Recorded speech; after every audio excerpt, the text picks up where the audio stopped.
पर करो, जब पार्थिव लिंग का निर्माण अपने घर में करो तो तुम ये विचार कर मत करना कि पार्थिव शिवलिंग तुम बना रहे हो।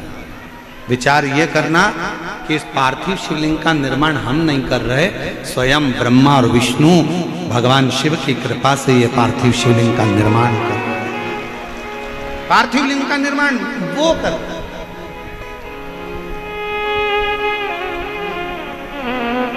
सावन के महीने में जो पूर्णिमा जो शिवरात्रि आती है, श्रावणी शिवरात्रि, उस पर आप और हम सब ऑनलाइन शिव जी का अभिषेक करते हैं। आप लोग करते हो घर में? जम के बोलो जरा। आप अंदाजा लगाना, जब से आपने शंकर भगवान के श्रावण के महीने के उस पार्थिव शिवलिंग का जब से आपने ऑनलाइन पूजन करना प्रारंभ करा, उसके पहले का समय निकाल कर देखना और उसके बाद का समय निकाल कर देखना कि हर साल जो आप श्रावण के महीने में पार्थिव लिंग का पूजन करते हो उसका फल कितना मिलता है। हमारे घर में शीतलता, शांति, लक्ष्मी, वैभव और वंश सब बढ़ता है, सब बढ़ता है। पार्थिव लिंग की पूजन स्वयं ब्रह्मा जी करे हैं, स्वयं भगवान विष्णु करे। पार्थिव लिंग को प्रकट किया, ब्रह्मा जी ने मन में सोचा ये शिवलिंग जो प्रकट हुआ है ये क्या शंकर जी हैं? हाँ, यही देवाधिदेव महादेव है, यही पालन करता है, यही संहार करता है, यही रचना करता है, सब ये। शंका उत्पन्न हो गई, इनका सिर कहाँ है, इनका पांव कहाँ है? नारायण भगवान बोले मैं चरण ढूंढने जाता हूं, तुम सिर ढूंढने चले जाओ।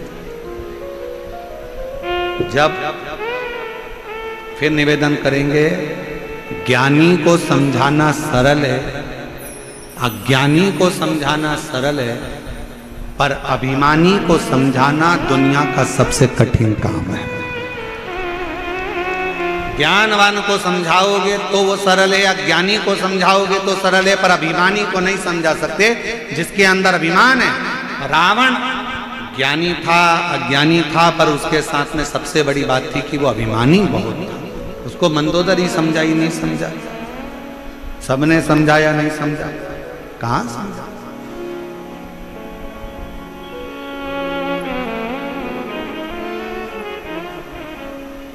समझाओ, नहीं समझता।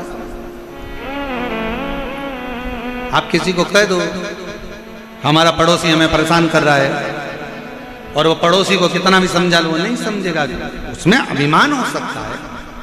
कोई रिश्तेदार है उसको कह दो भैया समझ जा, भैया क्यों माथा पच्ची करता है, क्यों आपस में ऐसा करता है, तू हमारा होकर हमारे साथ ऐसा करता है, उसको समझाओगे नहीं समझ।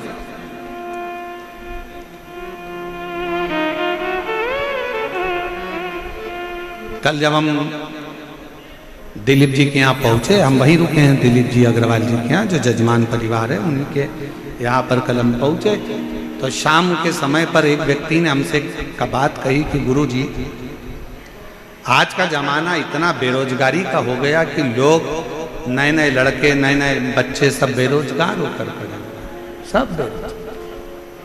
तो हमने उनसे कहा कि देखो भैया, इंसान से ज्यादा बेरोजगार सांप हो गया।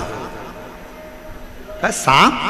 हमने कहा जो सांप होता है ना सर्प, वो इंसान से ज्यादा बेरोजगार हो गया, क्योंकि सांप का काम इंसान ने ले लिया तो सांप बेरोजगार हो गया। उन्होंने पूछा सांप का काम क्या होता है? हमने कहा डसने का।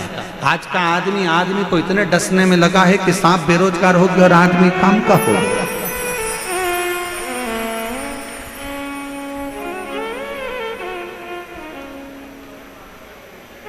महाराज जी, आज के जमाने में सांप बेरोजगार हो गया क्योंकि आदमी ने उसका काम ले लिया। अपने रिश्तेदार को डसना है, कोई आगे बढ़ रहा है उसको डसना है, कोई आगे कैसे बढ़ गया, ये काम अच्छा कैसे हो गया, डसने में लगा, उसको डसने में लगा।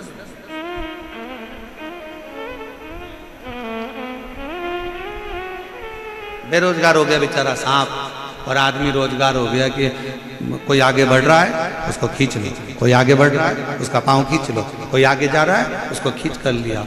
ये क्या है? बल्कि प्रसन्न होना चाहिए, प्रसन्न का। अगर कोई आगे बढ़े ना तो सबसे ज्यादा खुशी आपको होना चाहिए कि आप अपने जीवन में कुछ अच्छा करो।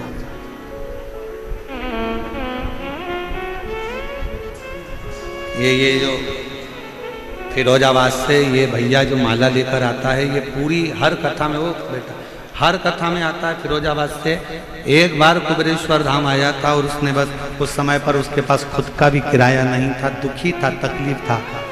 एक ही बात उसने कही, गुरुजी मुझे क्या करना चाहिए? मैंने कहा कहीं शिव पुराण की कथा हो रही हो, भूल से भी तेरे पुष्प अगर पहुंच जाए तो प्रयास करना। इसने 5 पंडाल माला भेजने का प्रयास करा। बाबा ने ऐसा हाथ पकड़ा कि आज दिल्ली में, फिरोजाबाद में, आगरा में, लखनऊ में, कानपुर में, सब दूर इतना काम हो गया, इतना काम हो गया कि शिव, और आज भी नहीं भूला। जहाँ कथा होती है, चाहे वो कहीं पर हो, नेपाल की बॉर्डर पर, नेपाल में भी कथा हुई तो माला लेकर पहुंच। आप विश्वास शिव पर करें, आप भरोसा शंकर पर करें, आप दृढ़ता शिव पर करें,